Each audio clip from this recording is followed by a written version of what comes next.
In SpatialXL, we can add a number of map background layers to our map. If you have internet access, you can add the Google Maps or Bing Maps backgrounds from the Quick Access toolbar. To add Google Maps, simply click on the Add Google Maps button, and this will add the Google roads as the default to your map.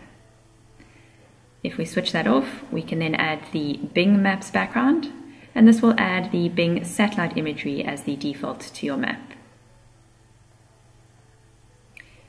If we zoom in on the Google Roads background, you'll see that as we zoom down to street level, more information will display, such as your points of interest. We can also change the scenery for either Google Roads or Bing Satellite by right-clicking on the layer, clicking on Properties,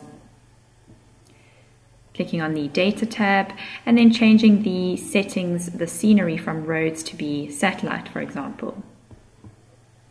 And this will now display Google's satellite background instead of the roads layer. And the same can be done for your Bing satellite maps as well. If you have purchased a set of our background maps with SpatialXL, you can open that by clicking on the Open folder and then browsing to the location of the background maps on your machine. This will usually be saved under the following file path: SpatialXL Maps, and the name of the country that you have background map data for. You can then click on the first file in the folder, the .layer file, and then click Open. This will load a set of background maps to your map, which you can then use when working offline.